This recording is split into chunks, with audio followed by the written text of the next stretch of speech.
कर्मि 10 நம்ம कर्मि पय परितो हरेः प्रियतया व्यक्ति ययुर्ज्ञानिनिन्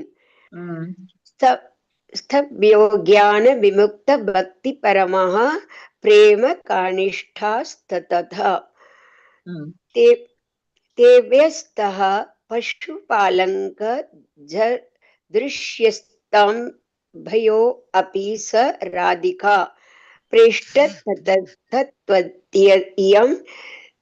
तदीयसरसी तां नाश्रयेतः கிருதி. சமீர்ப்பய பலநோக்கு செயல்களில் ஈடுபடுவர்களை விட பரித்த அனைத்து விதத்திலும் ஹரே முழு முதற் கடவுளல்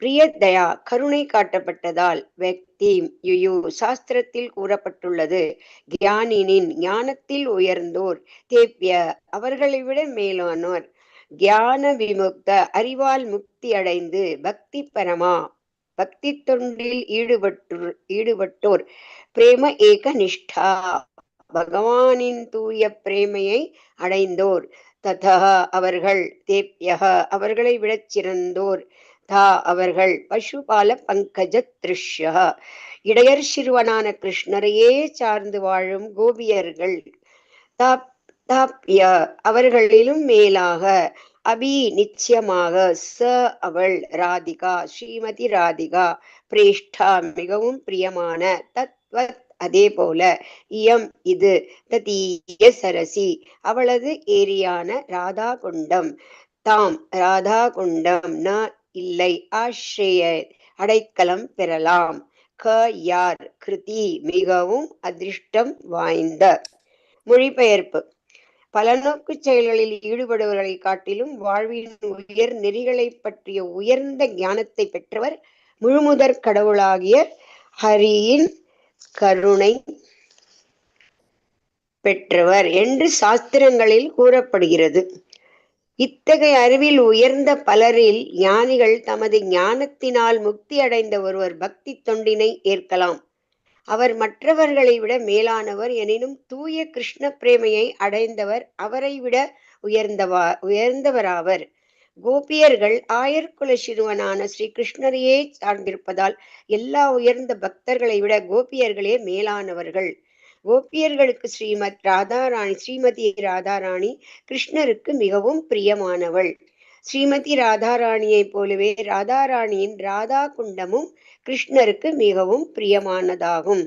அந்த ராதா குண்டத்தில் வசித்து பரவ பக்தி உணர்ச்சிகள் அபராக்கிருத பாவ நிறைந்த ஆன்மீக உடலில் அஷ்டகாலிய லீலைகள் 8 வித தினசரி லீலைகளை புரியும் தெய்வீக தம்பதிகளான ஸ்ரீ ஸ்ரீ ராதா கோவிந்தருக்கு அன்பு தொண்டு புரியாமல் இருப்பவர் எவரேனும் இருக்க இயலுமோ?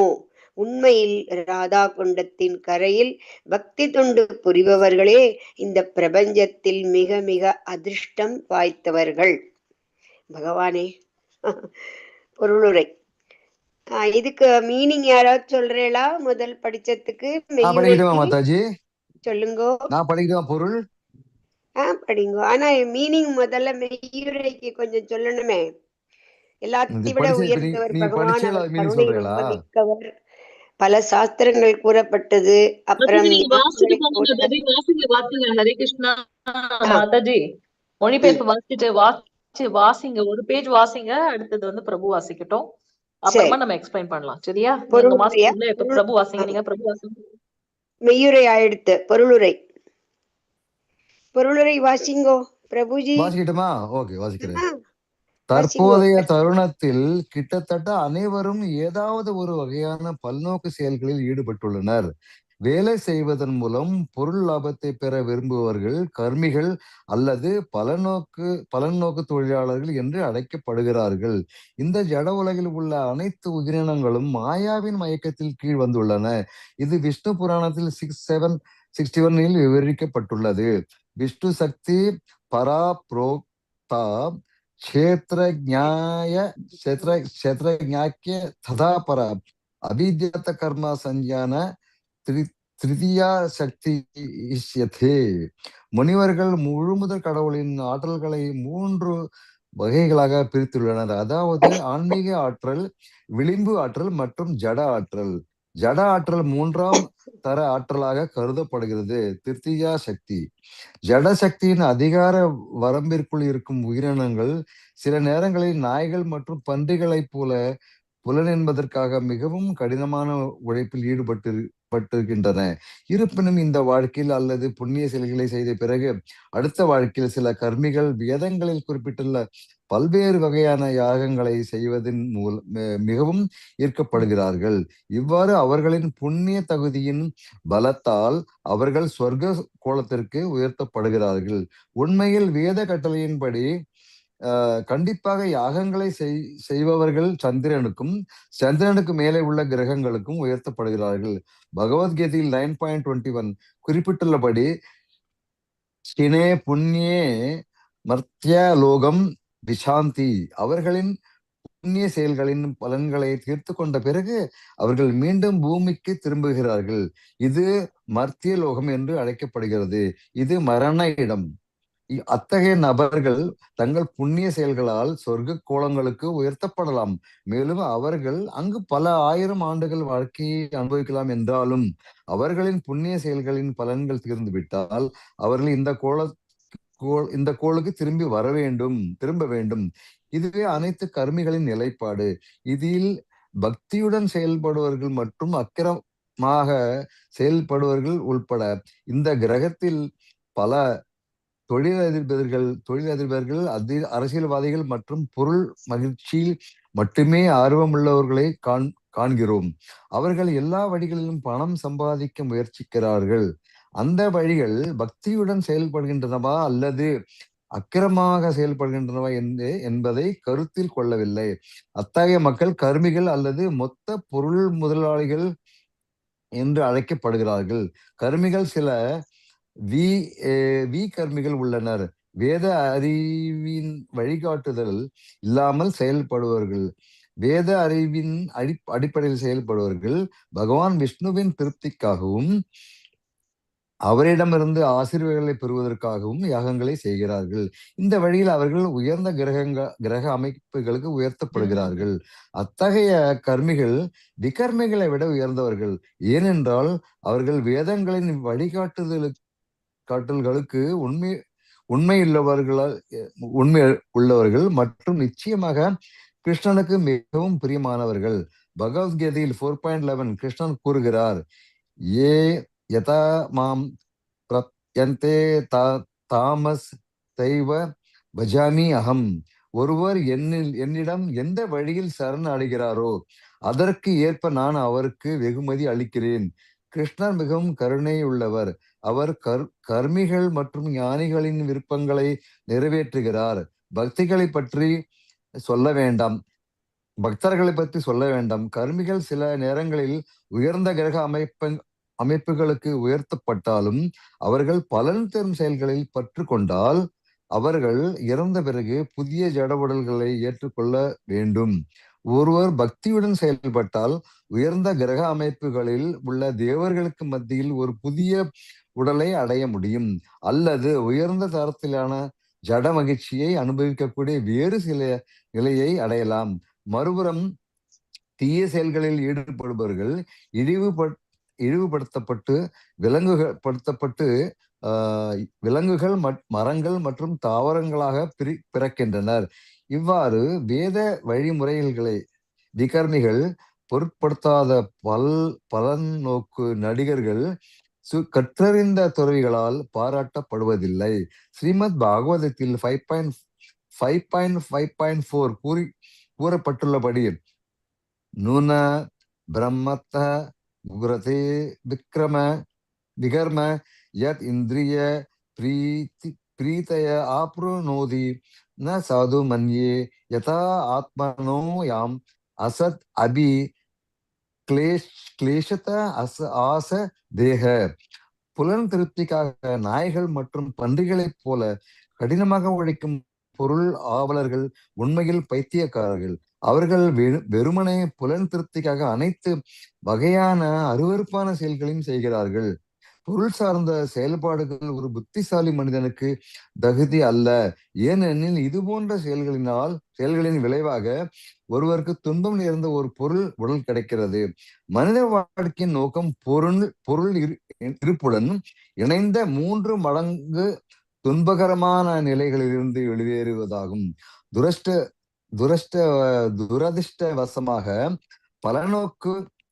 பலநோக்கு தொழிலாளர்கள் பணம் சம்பாதிப்பதிலும் தற்காலிக பொருள் வசதிகளை பெறுவதிலும் பைத்தியம் பிடித்துள்ளனர். எனவே அவர்கள் கீழ் இன உயிரினங்களாக தாழ்த்தப்படும் அபாயம் உள்ளது. பொருள் ஆர்வலர்கள் இந்த பொருள் உலகில் மகிழ்ச்சியாக இருக்க முட்டாள்தனமான பல திட்டங்களை செய்கிறார்கள். அவர்கள் ஒரு குறிப்பிட்ட எண்ணிக்கையிலான ஆண்டுகள் மட்டுமே வாழ்வார்கள் என்று கருதுவதை நிறுத்துவதில்லை. அதில் பெரும் பகுதியை புலன் திருப்திக்காக பணம் பெறுவதில் செலவிட வேண்டும். இறுதியில் இது போன்ற செயல்பாடுகள் மரணத்தில் முடிவடைகின்றன. உடலை கைவிட்ட பிறகு அவர்கள் விலங்குகள், தாவரங்கள் அல்லது மரங்களாக உருவெடுக்கலாம் என்று பொருள்வாதிகள் கருதுவதில்லை. இதனால் அவர்களின் அனைத்து செயல்பாடுகளும் வாழ்க்கையின் நோக்கத்தை வெறுமனே தோற்கடிக்கின்றன. அவர்கள் அறியாமையில் பிறந்தவர்கள் மட்டுமல்ல, வானளாவிய கட்டிடங்கள், பெரிய கார்கள், கௌரவமான பதவிகள் போன்றவற்றின் வடிவத்தில் தங்களுக்கு பொருள் நன்மைகள் கிடைப்பதாக நினைத்து அறியாமையின் தளத்தில் செயல்படுகிறார்கள். பொருள் முதல்வாதிகள் அடுத்த ஜென்மத்தில் தாங்கள் இழிவுபடுத்தப்படுவார்கள் என்பதையும் அவர்களின் அனைத்து செயல்பாடுகளும் வெறுமனே பராபவமாக அவர்களின் தோல்வியாகவே செயல்படுகின்றன என்பதையும் அறியவில்லை. இது ஸ்ரீமத் பாகவதத்தின் 5.5.5 தீர்ப்பு. ஹரே கிருஷ்ண பிரபு, பிரணாம். அந்த பேராகிராஃப் கூட முடிச்சிருங்க. அடுத்தது பார்த்துக்கலாம். எனவே ஆன்மாவின் அறிவியலை ஆத்ம தத்துவ புரிந்து கொள்ள பிரபு ஒரு நிமிஷம் ஆர்வமாக இருக்க வேண்டும். ஹரே கிருஷ்ண மாதாஜி. ஹரே கிருஷ்ண. தேங்க்யூ பிரபு. ஹரே கிருஷ்ணா. தேங்க்யூ மாதாஜி. சோ இன்னைக்கு நம்ம 10வது ஸ்லோகம் பாக்குறோம் இல்லையா? 10வது ஸ்லோகத்துல யாரு உயர்ந்த பக்தர்கள், யாரு அந்த உன்னதமான நிலையை அடையக்கூடியவங்க. நேத்து நம்ம என்ன பார்த்தோம்? எது உயர்ந்த நிலை அப்படின்னு பார்த்தோம் இல்லையா? வைகுண்ட லோகத்தை காட்டிலும் உயர்ந்தது மதுரா, மதுராவை காட்டிலும் உயர்ந்தது விருந்தாவனம், விருந்தாவனத்தை காட்டிலும் உயர்ந்தது எது? நேத்து நம்ம என்ன பார்த்தோம் சொல்லுங்க பார்க்கலாம், குயிக்கா. கோவர்தனகிரி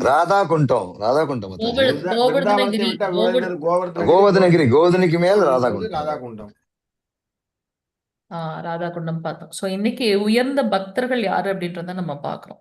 சோ எப்ப பார்த்தாலும் அந்த பலனை எதிர்பார்த்து செய்யக்கூடிய செயல்கள்ல ஈடுபட்டு இருக்காங்களே அந்த கர்ம மேதிகளை காட்டிலும் வாழ்வின் உயர்நெறிகளை பற்றிய உயர்ந்த ஞானத்தை பெற்றவர்கள்.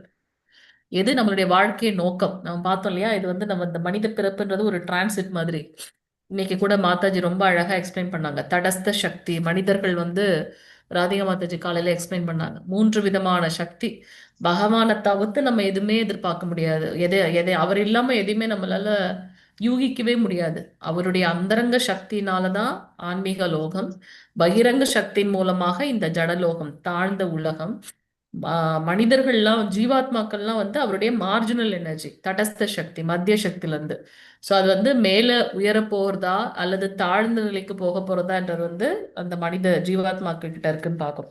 ஸோ எப்பவும் இந்த கர்ம மேதிகளாக இருக்காங்களே அவங்கள காட்டிலும் இந்த வாழ்க்கையோட நோக்கம் என்ன அப்படின்னு அந்த உயர்ந்த நெறிகளை பின்பற்றக்கூடிய அந்த ஞானத்தை பெற்றவர்கள், முழுமுதற் கடவுளாகிய ஹரியின் அருளை பெற்றவர்கள் என்று சாஸ்திரங்கள்ல கூறப்படுது. அவங்கள விட அந்த அறிவுல உயர்ந்தவங்க. எந்த அறிவு? பகவான் தான் அனைத்தும் அப்படின்ற அந்த உயர்ந்த அறிவை காட்டிலும் தமது ஞானத்தினால் முக்தி அடைந்த ஒருவர். ஞானம் வந்தாச்சு, அதை இம்ப்ளிமெண்ட் பண்ணணும் இல்லையா? அப்போ நம்மளுக்கு நம்மளுடைய புலனுகர் செயல்கள்லாம் விடுத்து நம்ம பார்த்தோம் இல்லையா? அந்த அன்னமயா, ஞானமயா, மனோமயா, ஆனந்தமயா அப்படிலாம் பார்த்தோமே. அது மட்டும் இல்லாம பக்தி தொண்டோட நிலைகள்லாம் நம்ம பார்த்தோம். ஸோ அந்த ஞானத்தை பிராக்டிக்கலா இம்ப்ளிமெண்ட் பண்றாங்க இல்லையா? ஸோ அந்த ஞானத்தினால முக்தி அடைந்த ஒருவர் பக்தி தொண்டினை ஏற்கலாம். அவங்க வந்து பக்தி தொண்டினை ஏற்றுக்கொண்டவர்கள். இந்த பக்தர்கள் ஞானமாகட்டும் கர்மமாகட்டும் அனைத்தும் பகவானை பற்றி அறிவதற்கும் அவருக்கு தொண்டு செய்வதற்காக மட்டுமே இருக்க வேண்டும். அதனாலதான் நம்ம வந்து நம்மளை பியூரிஃபை பண்ணி பக்தியில முன்னேற முடியும். எனினும் தூய கிருஷ்ண பிரேமையை அடைந்தவர்கள் அவரை விட உயர்ந்தவர்கள்.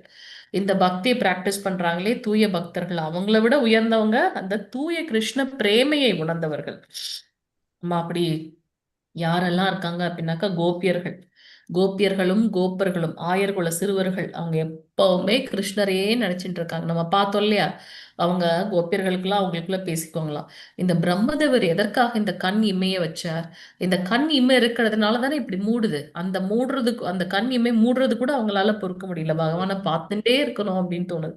அப்ப அவங்க என்ன ஒரு உயர்ந்த நிலையில இருக்காங்கன்னு பாக்குறோம் இல்லையா, உயர்ந்த கிருஷ்ண பிரேமையில எப்பொழுதும் இருந்துட்டு இருக்காங்க. சோ அவங்க வந்து உயர்ந்தவர்கள், அவங்கதான் இருக்கிறதுலே உயர்ந்த பக்தர்கள். அந்த பக்தர்கள்லயும் உயர்ந்தவங்க யாரு, ஸ்ரீமதி ராதாராணிமான்னு பார்க்கணும். அவங்க வந்து பகவான் ஸ்ரீ கிருஷ்ணருக்கு மிகவும் பிரியமானவள்.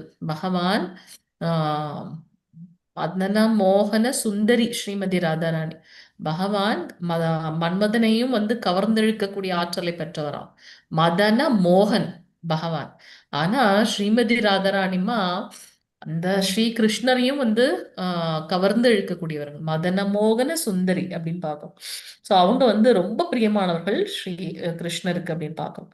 ஸோ ஸ்ரீமதி ராதா ராணி அம்மாவை போலவே ரொம்ப உயர்ந்தது எது அப்படின்னாக்கா ராதா குண்டம். அது பகவானுக்கு மிகவும் பிரியமானது. அந்த ராதா குண்டத்துல வசித்து எப்பொழுதும் பரவச பக்தி உணர்ச்சிகள்ல நிறைந்த அந்த ஆன்மீக உடலில் அவங்க வந்து 8 விதமான தினசரி லீலைகளை செய்யறாங்க. சோ அந்த அந்த உயர்ந்த தம்பதியர்களுக்கு வந்து தொண்டு செய்யறது வந்து எப்பவுமே நம்மளுடைய கடமையா நினைச்சிட்டு அந்த ராதா குண்டத்து பக்கத்திலே வச்சுட்டு இருக்காங்களே, அவங்கதான் வந்து மிகவும் அதிர்ஷ்டசாலிகள். யார் வந்து உயர்ந்த அதிர்ஷ்டசாலிகள், உயர்ந்த பக்தர்கள் யாரு அப்படின்றதெல்லாம் நம்ம பார்க்கணும். ஸோ அல்டிமேட்டா நமக்கு என்ன அதோட கிரக்ஸ் என்ன அப்படின்னா, அந்த ஸ்ரீ ஸ்ரீ ராதா குண்டத்துல வசித்து கொண்டு எப்பொழுதும் பகவானுக்கும் அந்த உன்னத தம்பதியர்களுக்கு தொண்டு செய்து கொண்டிருக்காங்களே அவங்க மிகவும் அதிர்ஷ்டசாலிகள் அப்படின்னு பார்க்கும். ஸோ இப்ப ஏதாவது ஒரு பலநோக்கு செயல்களில் நம்ம எல்லாமே ஈடுபட்டிருக்கோம், உண்மைதான் இல்லையா? நமக்கு 2 விதமான சேவை. ஒண்ணு இந்த பௌதீகமா நம்ம இந்த மகாமாயைக்கு சேவை செய்யணும்.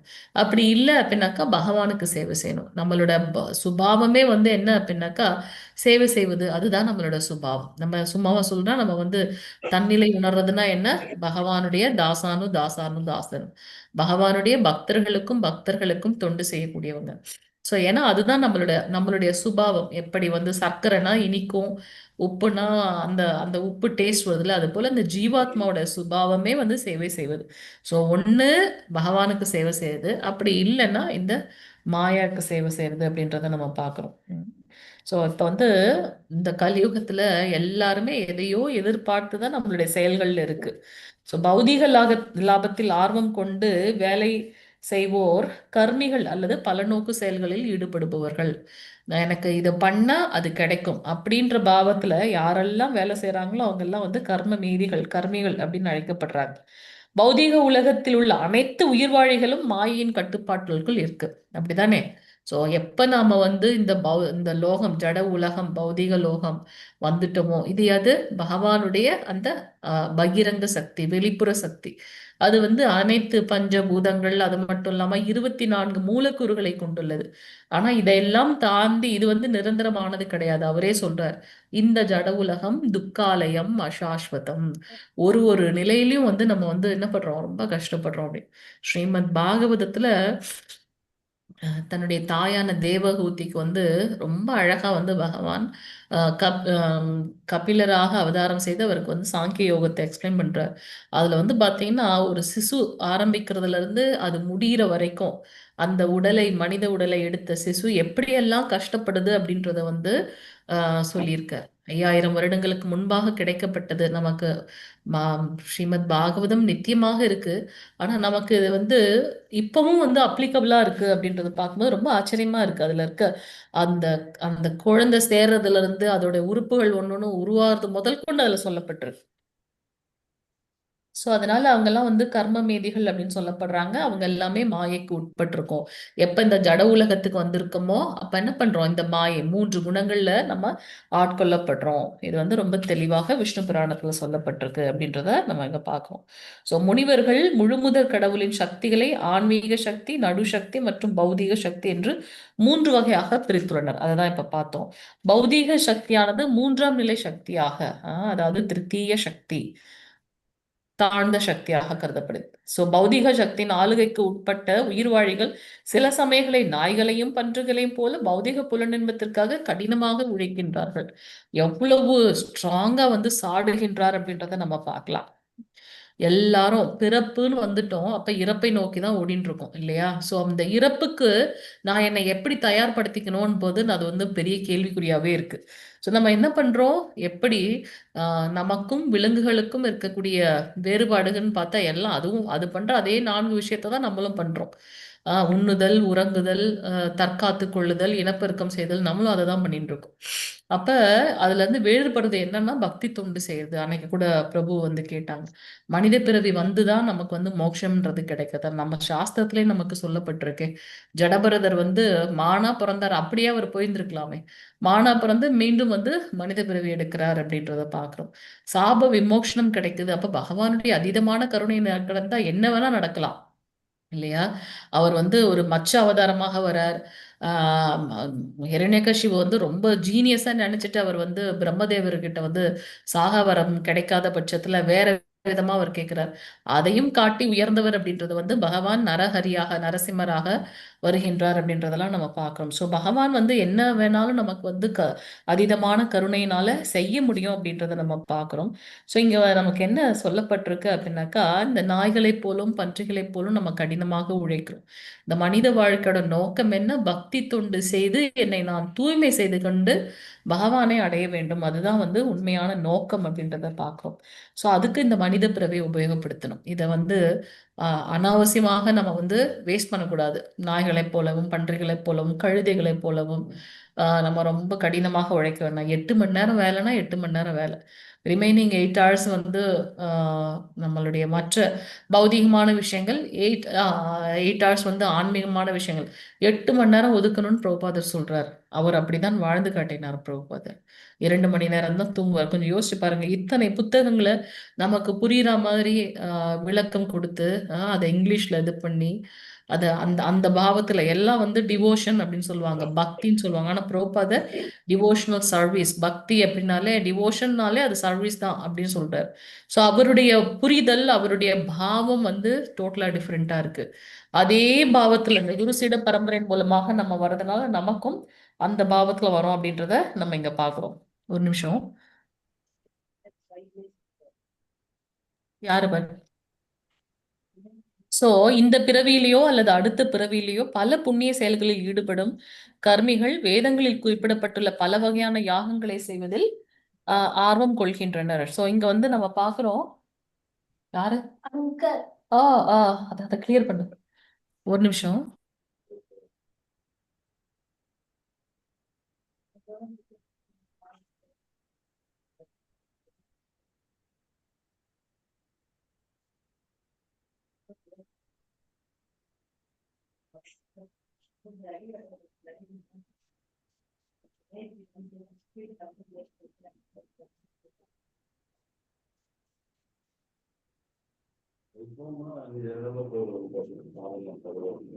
அதான் வந்துட்டேன், சாரி சாரி. சோ இங்க வந்து பாத்தீங்கன்னா, இந்த பிறவியிலோ அல்லது அடுத்த பிறவியிலோ பல புண்ணிய செயல்களில் ஈடுபடும் கர்மிகள் வேதங்கள்ல குறிப்பிடப்பட்டுள்ள பல வகையான யாகங்களை செய்வதில் ஆர்வம் கொள்கின்றனர் அப்படின்றத நம்ம பார்க்கணும். சோ நம்ம பூர்வ ஜென்ம பலன் காரணமாக நமக்கு வந்து நம்ம பார்க்கறோம் இல்லையா, 7th அத்தியாயத்துல வந்து ரொம்ப அழகா வந்து நமக்கு வந்து ஸ்ரீ கிருஷ்ணர் கொடுத்திருக்காரு.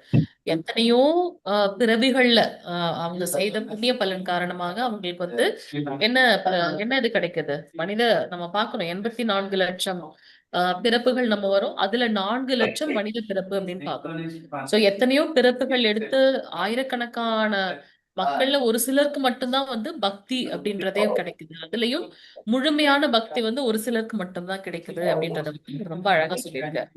சோ அது போல இங்க வந்து பாக்குறோம் பல புண்ணிய செயல்களில் ஈடுபடக்கூடிய கர்மிகள் வேதங்கள்ல குறிப்பிட்டிருக்க மாதிரி பல வகையான யாகங்களை செய்வதில் அவங்க ஆர்வம் கொள்கின்றார்கள்.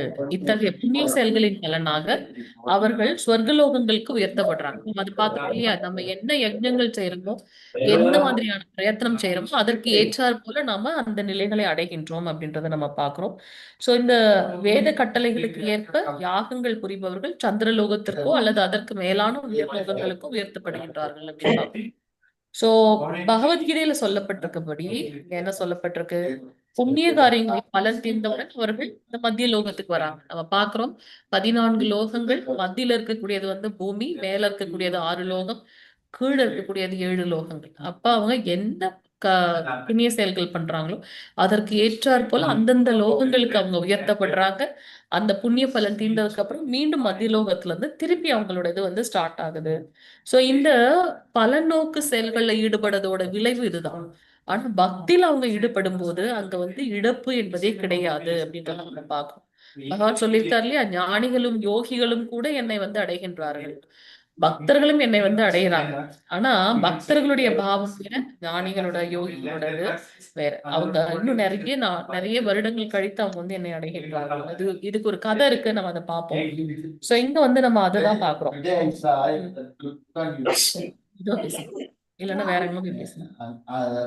சோ இந்த புண்ணிய செயல்கள்ல ஈடுபடக்கூடிய நபர்கள் தங்கள் புண்ணிய செயல்களின் பலனாக ஸ்வர்கலோகம் உயர்த்தப்பட்டு பல்லாயிரக்கணக்கான ஆண்டுகள் அங்கு அவர்கள் இன்புற்றாலும் தங்களது புண்ணிய செயல்கள் தீர்ந்தவுடன் மீண்டும் இந்த பௌதிக லோகத்திற்கு திரும்பி வர்றாங்க அப்படின்றத நம்ம பார்க்கிறோம்.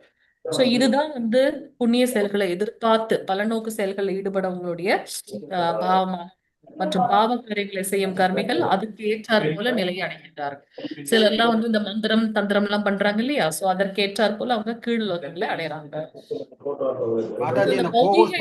மட்டுமே எனக்கு ஆல்ரெடி இங்க பேக்ரவுண்ட் டிஸ்டர்பன்ஸா இருக்கு. பிரபு, யாருமே நான் கோஹூஸ் பண்ணலையா? இருங்க, நான் உங்களை கோஹூஸ் பண்றேன், தயவு செஞ்சு கொஞ்சம் பாத்துங்க. கைல்வழி மாதாஜியும் நான் பண்றேன். நீங்க பேசலன்னா தயவு செஞ்சு மியூட் பண்ணிக்கங்க. ஹரே கிருஷ்ணா.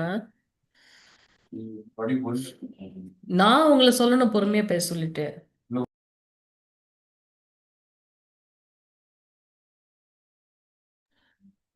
சோ இந்த பௌதிக இன்பத்தில் மட்டுமே ஆர்வம் கொண்டுள்ள வியாபாரிகள், அரசியல்வாதிகள் முதல்ல பலரை நாம் இவ்வுலகில் காண்கின்றோம். அவர்கள் எது நல்ல செயல் எது தீய செயல் என்பதை கருத்தில் கொள்ளாது அனைத்து வகையிலும் பணம் சம்பாதிக்கிறதுக்கு முயல்கின்றார். அவங்களுக்கு வந்து எந்த ஒரு யாரையாவது நம்ம வந்து கஷ்டப்படுத்திட்டு மேல போறோம், நான் முன்னேறி போறோம். இப்ப நம்ம அப்படிதான் பாக்குறோம் இல்லையா, சுத்தி நம்மளை சுத்தி நடக்கிற விஷயங்கள்லாம் பார்த்தா ரொம்ப ஆச்சரியமா இருக்கு. சோ அந்த பௌதிக லோகத்துல அப்படிதான் இருக்காங்க. என்னுடைய நான் சந்தோஷமா இருந்தா போதும். சோ இந்த அகங்காரம் மமக்காரம் அதிகமாயிட்டே போயிட்டு இருக்கு. சோ அதனுடைய பலன் நமக்கு வந்து நம்ம நினைச்சுக்கிறோம் யாரும் நம்மள பாக்கல, அப்படி இல்ல. கர்மா கண்டிப்பா நாம அனுபவித்தே ஆக வேண்டும் அப்படின்றத நம்ம இங்க பார்க்கணும். சோ இத்தகைய கர்மிகளுக்கு மத்தியில வேத அறிவின் வழிநடத்தலுக்கு மாறாக செயல்படுபவர்கள் விகர்மிகள் என்று அழைக்கப்படுகின்றார்கள். நம்ம இதை ஆல்ரெடி பார்த்துட்டோம் இல்லையா, கர்மயோகிகள், விகர்மிகள், அகர்மவாதிகள்னு 3 நிலையை வந்து நம்ம ஏற்கனவே பார்த்துட்டோம். அகர்மிகள்னா என்ன, கர்மங்கள் செய்யாம இந்த யோகிகளும் தியானத்துல ஈடுபட்டு இருக்காங்க இல்லையா அவங்க அப்படின்றத பார்த்தோம். விகர்மவாதிகள் வேதத்துல சொல்லதுக்கு அகைன்ஸ்டா செய்யக்கூடிய ஆட்கள் அப்படின்றத நம்ம பார்த்துக்கோம். சாரியா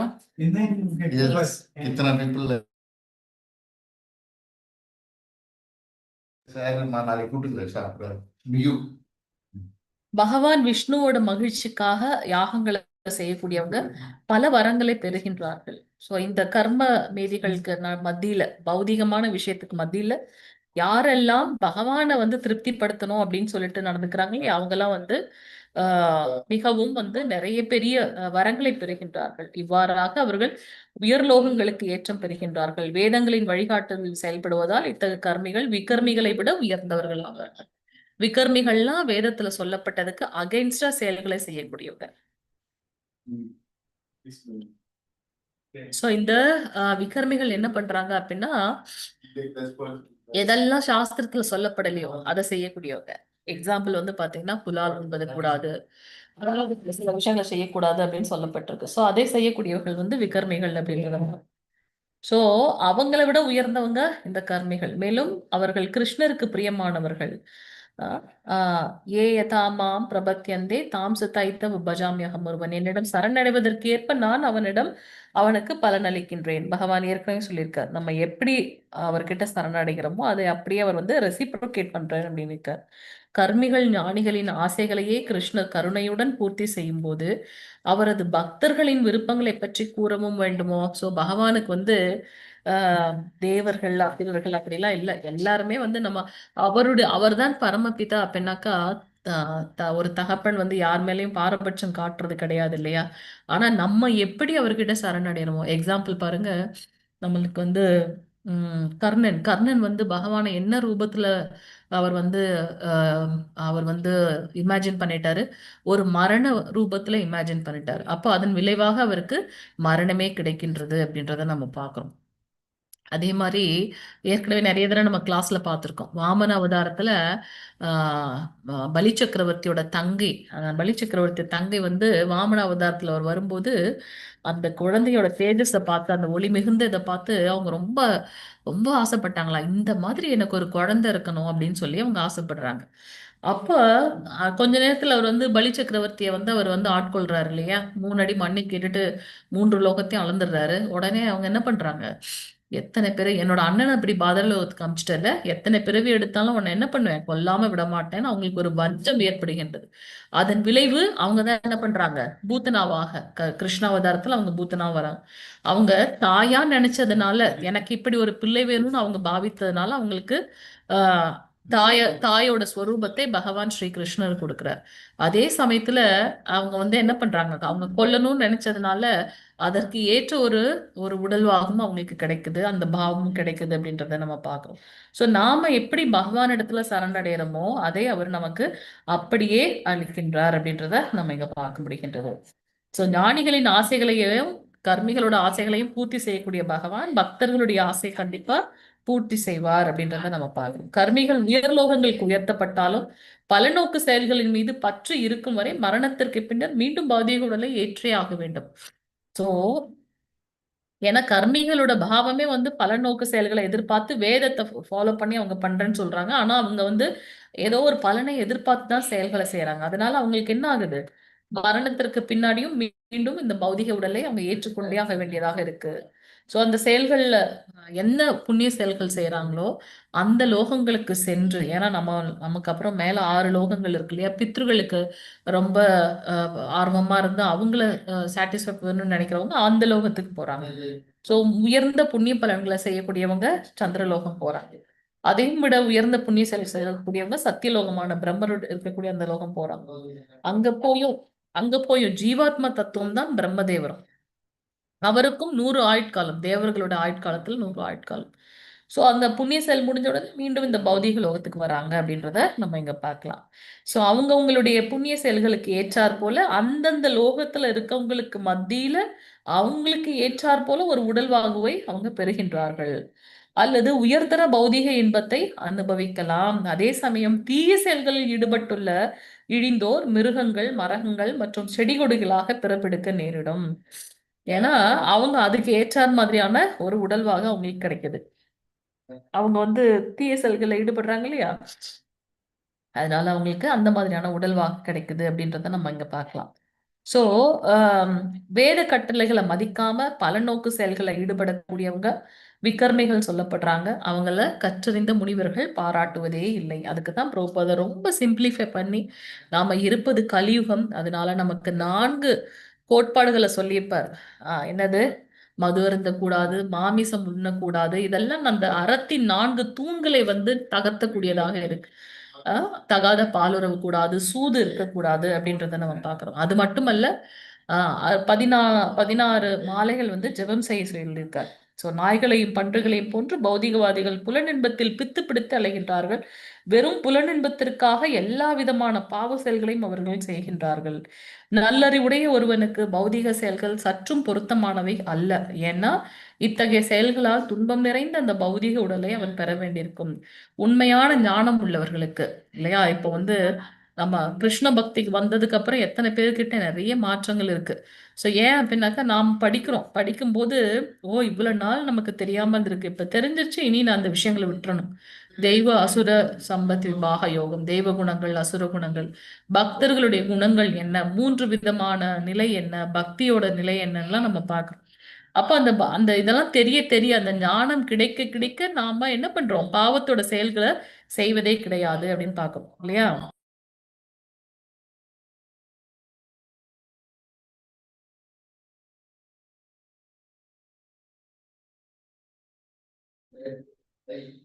சோ இந்த பௌதீக வாழ்வின் காரணமாக ஏற்படும் 3 வகை துன்பங்கள் நம்ம பார்க்கிறோம். என்னென்னது, ஆக்சுவலா பிரைமரி மிசரிஸ், செகண்டரி மிசரிஸ் பார்க்கிறோம் இல்லையா. என்னது பிரைமரி மிசரிஸ்? அதி ஆத்மிக, அதி பௌதிக, அதி தெய்வீக. அதி ஆத்மிக, எனக்கு வேற யாருமே கஷ்டம் கொடுக்க வேணாம், எனக்கு நானே கஷ்டம் கொடுத்துக்கிறது. ஓவர் திங்கிங், அவங்க எப்படி சொல்லியிருப்பாங்களோ அப்படி சொல்லியிருப்பாங்களோன்னு நான் எனக்கு நானே கஷ்டத்தை வரவழைத்துக்கிறது. அதி ஆத்மிக. அதி தெய்வீக. அதி தெய்வீக என்னது, இயற்கை சீற்றங்களால வரக்கூடிய கஷ்டங்கள், நிலநடுக்கம், இப்ப எத்தனை விஷயங்கள் நடக்குது, காட்டுத்தீ பரவுது, புயல் வருகின்றது, சுனாமி வருகின்றது. அடுத்து அதிபௌதிக, என்னை தவிர்த்து மத்த ஜீவராசிகள் மூலமா கண்ணுக்கு தெரியாத அந்த கொரோனா வைரஸ் உலகத்தையே புரட்டி போட்டுடுச்சு, பாக்குறோம் இல்லையா. சோ இதெல்லாம் நம்ம நிதர்சனமா சில விஷயங்கள் நமக்கு புரியவே மாட்டேங்குது, ஆனா அதை நம்ம விட்னஸ் பண்ணிட்டே இருக்கோம். அதே சமயத்துல சாஸ்திரத்துல சொல்லப்பட்டிருக்க பிரமாணங்களை ஏற்றுக்கொள்ள மறுத்து விடுறோம். என்ன விதமான நாகரிகத்துல நம்ம இருக்கோன்றது நமக்கு புரியவே இல்லை சில சமயத்துல இல்லையா. சோ இதெல்லாம் 3 விதமான துயரங்கள் அப்படின்றத நம்ம பார்க்கணும். இந்த பௌதீக லோகத்துக்கு பகவான் ஸ்ரீ கிருஷ்ணர் எதற்கு இதை துக்காலயம் அப்படின்னு சொல்றாரு, இந்த ஜடலோகத்தை. ஏன்னா நம்ம இந்த 3 விதமான துன்பங்களுக்கு நாம ஆட்கொள்ளப்படுறோம். நம்ம யாராவது சொல்ல முடியுமா, 15 பேர் இருக்கோம், இல்ல இல்ல இதுல எதுலையுமே நான் வரலையே, என்னமா எனக்கு எந்த கஷ்டமும் இல்லைன்னு நம்ம சொல்றோமா? இல்ல. செகண்டரி மிசரிஸ்னா பிறப்பு தப்பிக்கவே முடியாது, இறப்பு தப்பிக்கவே முடியாது, மூப்பு தப்பிக்க முடியாது, கண்டிப்பா நமக்கு வயோதிகம் வரும். அடுத்து நோய், வயோதிகம் வந்ததுன்னா அது சார்ந்த மற்ற உபாதைகளும் வரும். இப்ப என்ன, எனக்கு 45 வயசுலயே பாத்தீங்கன்னா ஜாயிண்ட் பெயின் வருது, உடல் டயர்ட் ஆயிடுது, அது இது நம்ம சொல்றோம்.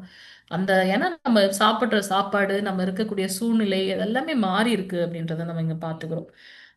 ஆவரேஜா 100 வருடங்கள் இந்த கலியுகத்துல பார்த்தோம், அது அது குறைஞ்சு இப்ப ஈவன் 20 இயர்ஸ்ல கூட ஹார்ட் அட்டாக் வருதுன்னு நம்ம பார்க்கணும் இல்லையா. ஸோ நம்ம இருக்கிறது அந்த மாதிரியான இரும்பு யுகம், கலியுகம் அப்படின்றத பார்க்கிறோம். ஸோ இந்த பௌதீக வாழ்வின் காரணமாக ஏற்படும் 3 வகை துன்பங்களில் இருந்து விடுபடுறதே மனித வாழ்வின் நோக்கம். இதுல இருந்து எப்படி விடுபட முடியும்? ஒரே ஒரு திறவுகோல் தான். என்னது? கிருஷ்ண பக்தி. பக்தி தொண்டு மட்டுமே நமக்கு இந்த கஷ்டத்துல இருந்து விடுபடுத்தும். கர்மிகள் பணம் சம்பாதிப்பதிலும் தற்காலிக பௌதிக இன்பங்களிலும் பித்து பிடித்து அவற்றை பெறுவதற்கு அனைத்து விதங்களிலும் முயல்கின்றார்கள். அதன் காரணமாக அவர்கள் கீழான பிறவிகளை அடைகின்றார்கள். உண்மைதான் இல்லையா. என்னுடைய இன்பத்திற்காக நான் யார வேணாலும் ஒரு அறத்தை ஃபாலோ பண்றது கிடையாது. நான் என்ன வேணாலும் ஒரு எக்ஸ்ட்ரீம் எண்டுக்கு போறது. ஏன்னா நான் நினைச்சுக்கிறேன், இந்த இந்த உடல், இந்த இதுதான் நிரந்தரமானது. ஸோ நான் என்ன பண்ணுவேன், எல்லாத்தையும் அனுபவிக்கணும். அடுத்தவன் கஷ்டப்படுறானா நோ ப்ராப்ளம். அப்படிதான் நடக்குது. சோ அதோட பலன் என்ன ஆகுது அப்படின்னாக்கா, அந்த கீழான பிறவுகளை நான் எடுத்துக்கொண்டிருக்கின்றேன். பகவான் இந்த மனித உடலை கொடுத்து நம்ம என்ன பண்ணணும், ஞானத்தை பெற்று, நான் எதுக்காக இந்த உடம்பு எடுத்திருக்கேன், அப்போ இந்த சாஸ்திரத்தெல்லாம் படிச்சு நம்ம பக்தி பண்ணணும். அதை விடுத்துட்டு புலனின்பத்துல இல்ல, நான் வெறும் சாப்பிடுறதையும் இல்ல காம எச்சலை மட்டுமே இருந்தோம்னா அதற்கு ஏற்றாறு போலான ஒரு உடல் வாக்கு கிடைக்கும். ஓகே, மனுஷ உடம்புல உனக்கு எதை செய்யணுமோ அதை செய்ய முடியலன்றது, அப்ப அதுக்கு ஏத்த மாதிரி ஒரு பன்னியோட உடம்போ அல்லது ஒரு நாயோட உடம்போ கிடைக்கும். ஏன்னா அவங்களுக்கு தான் அந்த உணர்வு, பக்தின்ற உணர்வே இல்லை இல்லையா. சோ அது போல ஒரு கீழான பிறவிகளை, மனிதனை விட கீழான பிறவிகளை அடைகின்றார்கள். சோ பௌதிகவாதிகள் முட்டாள்தனமாக இந்த உலகில் இன்பமாக வாழ்வதற்கு பற்பல திட்டங்களை தீட்டுகின்றார்கள். தாம் இந்த உலகில் மிக குறைந்த வருடங்களே வாழப் போகிறோம் என்பதையும், அவ்வாறு வாழும் சில வருடங்களில் பெரும்பாலான காலம் பௌதிக இன்பத்திற்காக பணம் ஈட்டுவதில் சென்று விடுகின்றது என்பதையும் அவர்கள் சிந்திப்பதே இல்லை. அதனாலதான் நம்ம வந்து வயசானதுக்கு அப்புறம் பக்தி பண்ணிக்கலாம் முடியாது. வயசானதுக்கு அப்புறம் நீங்க நினைக்கிறது பெரிய விஷயம். ஏன்னா வாழ்நாள் முழுவதும் நான் வேற செயல்களை ஈடுபட்டிருக்கேன். அப்ப அந்த வாசம் எனக்கு இருக்கும் இல்லையா? அப்போ பக்தின்றது வராது. கண்டிப்பா. அப்படி இல்ல அப்படின்னாக்கா நான் பக்தி பண்ணணும்னு நினைச்சாலும் மனசு நினைக்குது. ஆனா உடல் வந்து ஒத்து வராது. அதனால எப்ப நமக்கு வந்து பக்தி தான் நம்மளுடைய வாழ்வின் நோக்கம் தெரிஞ்சிருச்சோ, அப்பவே நம்ம என்ன பண்ணணும்? அதுக்காக குடும்பத்தெல்லாம் விட்டுட்டு பக்தி பண்ண போகணும்னு சொல்லல. அந்த அந்த குடும்பத்துல இருந்து கொண்டே நம்ம வந்து பக்தி மார்க்கத்துல இருக்கோம். சரியான டைம் வரும்போது இந்த இந்த பௌதீக லோகத்துல இருந்து நாம விடுபட்டு ஃபேமிலியோட விடுபட்டு நம்ம என்ன பண்ணோம்? பக்தி தொண்டு பண்ண முடியும். ஸோ அதனால வயசானதுக்கு அப்புறம் பண்ணிக்கலாம் அப்படின்னு சொல்லி நம்ம எதையும் எடுத்து வைக்க வேண்டாம். இப்ப நமக்கு இதுதான் அப்படின்னு சிரேஷ்டம் தெரிஞ்சிருச்சு அப்படின்னா அந்த எந்த நிலையில இருக்கமோ எந்த வயசுல இருக்கமோ அப்பத்துல இருந்தே நாம வந்து கிருஷ்ணா எனக்கு இப்ப இந்த ஞானத்தை கொடுத்துட்டு பக்தர்கள் சங்கத்துல இருக்கணும், பக்தி தொண்டு செய்யணும், எப்பவும் உன்னோட ஸ்மரணத்திலேயே இருக்கணும், நீயே எனக்கு கதி அப்படின்ட்டு அவரிடத்துல பூரணமாக நாம் சரணடைய வேண்டும். இல்ல அப்படின்னாக்கா ஒன்றும் பிரச்சனை இல்லை. பிரபாதர் இப்படி கிளாஸ் கொடுத்துட்டு இருக்கும்போது ஒருத்தர் கேட்கிறாரு, பிரபா சோ வாட், நான் வந்து இந்த இப்ப எனக்கு மை லைஃப் மை வே, அப்ப நான் வந்து சோ வாட், நான் அடுத்த பிறவில நான் ஏன் வந்தேன்னா ஓகே நோ ப்ராப்ளம், நான் வந்துட்டு போறேன், அதனால என்ன, நான் என்னோட என்னோட இஷ்டத்துக்கு நான் செயல்களை செய்துக்கிறேன். அப்போ வந்து பிரபா சொல்றாரு, இதுதான் வந்து என்னது ஆஹ் பூரணமற்ற ஞானம். நான் அங்க பூரணமே இல்லை, நான் இதுதான் வந்து என்ன என்ன சொல்றது, லெஸ் இன்டெலிஜென்ட் அப்படின்னு சொல்றாரு. இப்ப மீண்டும் மீண்டும் இந்த பிறப்பு இறப்பு சுழற்சியில மாட்டிட்டு அதே கஷ்டத்திலேயே நான் இருக்கணும். சோ வாட், நான் அடுத்த நாய் பிறவி எடுக்கணும், அப்புறம் எத்தனை வருஷம் எடுக்கும், எத்தனை பிறவிகள் எடுக்கும், நீ திருப்பி மனித பிறவி வந்து இதுதான் ப்ராசஸ்னு சொல்லியாச்சு. நீ எல்லா பிறவிகளை விட உயர்ந்தது மனித பிறவி, அதுலயும் 4 லட்சம், அதுலயும் நீ வந்து பக்தி வர்றது வந்து பெரிய விசேஷம். அது அப்ப வந்ததுக்கு அப்புறம் அதுல நிலைச்சு நிக்கிறது பெரிய விசேஷம். உத்தமமா பக்தி செய்து பகவான் அடையிறது பெரிய விஷயம் சொல்லியாச்சு. சோ வாட், நான் திருப்பி இந்த இந்த தாழ்வானதுன்னா okay, it's up to you, நானும் திருப்பி திருப்பி இந்த பிறப்பு இறப்பு சுழற்சியில நீ உழணும்னு நினைச்சிட்டேன்னா அது உன்னோட இஷ்டம் அப்படின்னு சொல்றாரு. ஸோ நம்ம வந்து ரொம்ப தெளிவாக நமக்கு வந்து இங்க வந்து புரோபாத சொல்லியிருக்கார், நம்ம தவறான விஷயங்களை ஈடுபடும் போது கீழான பிறவிகளை நாம் அடைகின்றோம். ஸோ பௌதிகவாதிகள் முட்டாள்தனமாக இந்த உலகில் இன்பமாக வாழ்றதுக்கு நிறைய திட்டங்கள் போடுறாங்க. குறைஞ்ச வருடங்கள் தான் வாழ போறோன்றத வந்து அவங்க ஆஹ் பணம் ஈட்டுல செலவு பண்ணிடுறாங்க. அதனால மரணத்தோடு என்னதான் நம்ம செஞ்சாலும் மரணத்துல தான் நம்ம முடிவடைகின்றது இல்லையா? நம்ம வாழ்நாள் முழுவதும் ரொம்ப கஷ்டப்பட்டு இந்த குடும்பத்துக்காக நிறைய உழைச்சிருப்போம். சரி, அந்த குடும்பத்துல இருந்தவங்க வந்து நம்மளுடைய பாவங்கள்ல கொஞ்சம் எடுத்துப்பாங்களா? சரி, மரணத்தின் தருவாயில மனைவியோ அல்லது கணவனோ நம்ம கூட வரப்போறாங்களா? யாரும் எதுவும் வரமாட்டாங்க. நம்ம மரணிக்கும் தருவாயில நம்மளோட வலிய நாம மட்டும்தான் அனுபவிக்க போறோம் இல்லையா? நம்ம கூட சேர்ந்து பகவான் இருக்கார். இப்ப என் உடல் நல்லா இருக்கும் போதே நான் இப்ப வந்து பக்தி பண்ணல அப்படின்னா ஆஹ் அப்ப எப்ப நான் வந்து பக்தி பண்ண முடியும் இல்லையா? சோ அதனால எல்லாரும் பயமுத்துறன்னு நினைச்சுக்க வேணாம். இதுதான் நிதர்சனம் நம்ம வந்து பாக்குறது இல்லையா? சோ அதனால நம்ம இந்த கர்மங்களை செய்யும் போதே கர்ம மேதிகளா நம்ம இருந்துட்டு போறோம், இருக்கட்டும். அது கூட கூட சேர்ந்து நம்ம பக்தியும் செய்யணும் அப்படின்றத நம்ம பார்க்கிறோம். தினமும் மங்களார்த்தி போக முடியாது. ஓகே, வாரத்துல ஒரு நாள் டெம்பிள்ல போய் அட்டன் பண்ணலாம். ஓகே, அதுவும் முடியல, தினமும் ஆன்லைன்ல அட்டன் பண்ணலாம். ஏதோ எனக்கு தெரிஞ்ச விஷயத்த 4 பேருக்கு பக்தி இதை பத்தி சொல்லலாம். ஸோ அதனால ஆஹ் 24 மணி நேரம் பகவானோட ஸ்மரணத்துல இருக்க முடியல.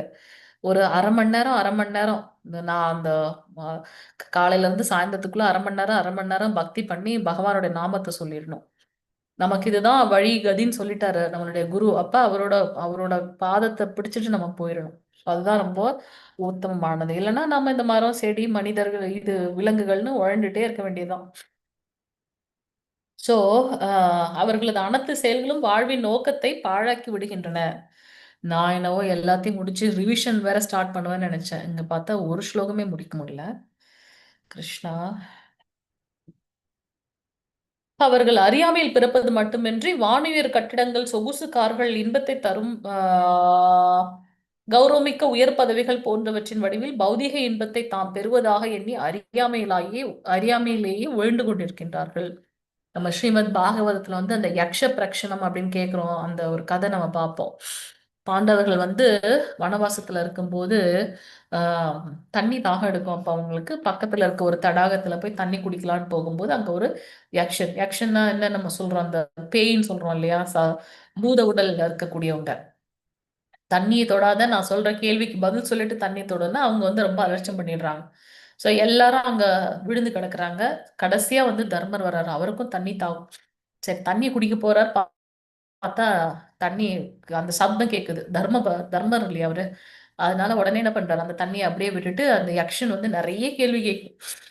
அந்த ஒரு ஒரு கேள்விக்கும் அவர் பதில் சொல்லிட்டே வருவார். அப்ப வந்து அதுல ஒரு கேள்வி வந்து பாத்தீங்கன்னா அது கேட்கும், இந்த இந்த எது ரொம்ப ஆச்சரியமானது அப்படின்னு சொல்லி அது கேட்கும். அதுக்கு வந்து தர்மர் வந்து பதில் சொல்லுவார். என்னன்னு சொல்லுவார்னா, அதாவது இந்த பிறவி தான் வந்து எனக்கு எல்லாமேன்னு சொல்லிட்டு மரணத்தை பத்தின ஒரு ஞானமே இல்லாம எனக்கு மரணம் வராது அப்படின்ற ஒரு பாவத்துல நான் செயல்களை செய்யறேன் இல்லையா, என்னுடைய புலன்களை திருப்திப்படுத்துறதுக்கும் மற்ற விஷயங்கள், அதுதான் வந்து ரொம்ப ஆச்சரியமானது. ஏன்னா பிறந்தோம் அப்படின்னாலே இறப்பை நோக்கி ஓடின்னு இருக்கோம். அதுக்காக நம்ம எதுவுமே சேர்த்தல. ப்ரோபாதர் நிறைய தடவை சொல்லியிருக்காரு, நம்ம இஸ்கான்ல என்ன ட்ரெயின் பண்றோம், ஆர்ட் ஆஃப் டையிங். எல்லாரும் ஆர்ட் ஆஃப் லிவிங்க்கு சொல்லி தந்துட்டு இருக்காங்க, நம்ம ஆர்ட் ஆஃப் டையிங் சொல்லி தந்திருக்கோம். ஏன்னா கண்டிப்பா நம்ம வந்து அதை எதிர்கொள்ள போகின்றோம் நம்ம வாழ்நாள்ல இல்லையா. அதனால அவங்க வந்து என்ன பண்ணணும், ஆஹ் அறியாமையில் இருக்காங்க. ஸோ அடுத்த பிறவியில் இழிநிலை அடைய வேண்டி வரும் என்பதையோ அவர்களது அவர்களது அனைத்து செயல்களும் ஆஹ் பராபவா அவர்களையே முறியடிக்கும் என்பதையே அவர்கள் அறிவதில்லை. நான் என்ன கர்மம் செய்தாலும் அதை என்னை வந்து அடையும் கண்டிப்பாக அப்படின்னு. கர்மம் அப்படின்னா நல்லது செஞ்சாலும் சரி, கெட்டது செஞ்சாலும் சரி, 100 மடங்கு அதை கண்டிப்பாக நம்மை வந்து சேரும் அப்படின்றத நம்ம பார்க்கணும். அதுக்குதான் நமக்கு சாஸ்திரங்கள் கொடுத்து, இலக்கியங்கள், புராணங்கள்லாம் கொடுத்து அதன் மூலமாக நிறைய பேரோட கதைகள்லாம் நம்ம தெரிஞ்சுக்கிறோம் அப்படின்றதையும் நம்ம பார்க்கணும். ஸோ எனவே ஒருவன் ஆத்ம தத்துவத்தை அறிவதில் ஆவலுடன் இருக்க வேண்டும். நமக்கு 2 விதமான கடமைகள் இருக்கு, பௌதீக கடமை, ஆன்மீகமான கடமை. ஸோ ஆத்மாவும் உடலும் ஒன்றல்ல என்பதை அறிய செய்யும் ஆத்ம தத்துவ நிலைக்கு வரும் வரை ஒருவன் அறியாமை தளத்திலேயே இருக்கின்றான். ஸோ ஆத்மா வேற, உடல் வேற. உடலுக்கு தேவையான கடமையெல்லாம் நம்ம செய்யும்போது, சாப்பிட்றோம், ஒழுங்கா தூங்குறோம், எக்ஸசைஸ் பண்றோம். ஸோ இந்த உடம்ப நல்லா வச்சுக்கணும். உடல் வளர்த்தேன் உயிர் வளர்த்தேன்னு சொல்றாரு இல்லையா திருமூலர். உடல் வளர்த்தாச்சு, அப்போ ஆத்மாவுக்கு உண்டான செயல்களையும் செய்யணும். என்னது பக்தி தொண்டு அப்படின்றத நம்ம பார்க்கணும். நம்ம எல்லாருமே அதை வந்து புரியும் கண்டிப்பா. இப்ப நம்ம வீட்லயே வந்து ஆர்த்தி பண்றோம், இல்ல வந்து டெம்பிள் போறோம் அப்படின்னாக்கா அதுல வரக்கூடிய ஒரு ஆத்ம திருப்தி ஒரு 12,000 ரூபாய் செலவு பண்ணி ஒரு ட்ரிப்பு போயிட்டு வந்தா கூட நமக்கு அதுல கிடைக்காது. 12,000 ரூபான்றது வந்து ரொம்ப கம்மி, இல்ல அதிகமா கூட நம்ம செலவு பண்ணி போயிட்டு வந்தோம்னு வச்சுக்கோங்களேன், அந்த இதுல வந்து நமக்கு கிடைக்காது அப்படின்றத நம்ம இங்க புரிந்து கொள்ள முடிகிறது. ஸோ ஆத்ம திருப்தி வந்து இந்த உடல் சார்ந்த திருப்தியை விட உயர்ந்தது. ஸோ இங்க புலன்களை திருப்திப்படுத்துவதிலேயே ஈடுபட்டு நேரத்தை வீணடித்துக் கொண்டிருக்கும் ஆயிரக்கணக்கான லட்சக்கணக்கான மக்கள்ல யாரேனும் ஒருவன் அறிவு நிலையை அடைந்து வாழ்வின் உயர் நெறிகளை உணரலாம். அதுதான் நம்ம 7th கேண்டோ இதுல சாப்டர்ல பார்க்கிறோம். ஸோ இந்த மாதிரியான நபர் ஞானி என்று அழைக்கப்படுகின்றார். பலநோக்கு செயல்கள் பௌதீக வாழ்க்கையில் சிறைப்படுத்தி ஓர் உடல்ல இருந்து மற்றொரு உடலுக்கு ஒருவனை அழைத்து செல்லும். உண்மைதான். நம்ம வந்து நான் இப்ப பார்த்தோமே அந்த நாயும் பன்றியோட இதுவும், அப்ப நான் அதையே அனுபவிக்கணும்னு நினைச்சா அப்ப அதை அனுபவிக்கக்கூடிய ஒரு உடல்வாகு. வெறும் நான் வந்து மாமிசம் சாப்பிடணும் அதுலதான் எனக்கு நாவோட ருசி அப்படின்னாக்கா அதுக்கேத்த மாதிரி ஒரு சிங்கமாகவோ புலியாகவோ ஒரு காட்டு விலங்கோட ரூபம் வந்து நமக்கு கிடைக்குது அப்படின்றத நம்ம பார்க்கலாம். அப்ப இந்த பௌதீக இச்சை என்ன பண்ணுது, ஒரு உடல்ல இருந்து இன்னொரு உடலுக்கு மாத்துது, திருப்பி அதுல இருந்து இன்னொரு உடலுக்கு மாத்துது. இப்படியே தான் என்ன மாத்தின்னு இருக்கு அப்படின்றத பார்க்கலாம். ஜடபரதரோட கதை பார்த்தோம் இல்லையா, அவரு அவ்வளவு ஒரு உயர்ந்த ராஜ ரிஷி ஆளானப்பட்ட ராஜ ரிஷிய வந்து என்ன ஆகுறாரு, அங்க வந்து வீழ்ச்சி அடைகின்றார் அப்படின்னு பார்க்கணும். இதனால அவர் வந்து அந்த அந்த மானை பாக்குறார், மான் கண் மூலமாக பாக்குறார். பார்த்துட்டு அவர் கண் முன்னாடியே அந்த தாய் இறந்து போச்சு இல்லையா, அந்த குட்டியை ஈன்று விட்டு. அப்ப அந்த குட்டிக்கு வேற எதுவும் ப்ராப்ளமோ அப்படின்ட்டு எப்பவும் அதோட நினைப்பிலே இருக்கார் அப்படின்றத நம்ம பார்க்கலாம். அப்ப அவர் வந்து மான நினைச்சிட்டே இருந்ததுனால அடுத்த பிறவி அவருக்கு மானாக இருக்கு. சோ நம்மளுடைய எண்ணங்கள் என்னவாக இருக்கோ, என்ன மாதிரியான பற்று, இந்த மாதிரியான புலன்கள்ல நம்ம ஈடுபட்டு இருக்கோமோ அதற்கு ஏற்றாறு போல ஒரு எண்ணங்கள் உருவாகி அதற்கு ஏற்றாறு போல ஒரு உடல் கிடைக்குது. அப்ப மீண்டும் மீண்டும் திருப்பி மானம் வந்ததுக்கு அப்புறம் என்ன பண்றாரு, ஆஹா அவர் பண்ணின புண்ணிய பலன் அவருக்கு அந்த ஞாபகம் இருக்கு. இப்ப நமக்கு ஞாபகம் இருக்கா, போன ஜென்மத்துல நான் என்னவா இருந்தேன், நாயா இருந்தேனா, பன்னியா இருந்தேனா, இல்ல எப்படி இருந்தேன்னு எனக்கே தெரியல. அதே மாதிரி நம்ம யாருக்கும் ஞாபகம் இல்லை. ஆனா அந்த மானுக்கு ஞாபகம் இருந்துச்சு. போன பிறவில நான் பரதராக இருந்தேன், ஒரு ராஜ ரிஷி, வானப்பிரஸ்தம் எடுத்துக்கொண்டு பகவானுக்கு பக்தி தொண்டு செய்ய வரும்போது இப்படி நான் ஆட்கொள்ளப்பட்டுட்டேன். இனியும் இந்த இது வேண்டாம் சொல்லிட்டு என்ன பண்றாரு, எப்பொழுதும் அந்த குடில சுத்தி பக்தர்கள் சாதுக்கள் பகவானுடைய நாம ரூப குணலீலைகளை சொல்லிட்டே இருக்காங்க. அதையே கேட்டுட்டே இருக்காரு.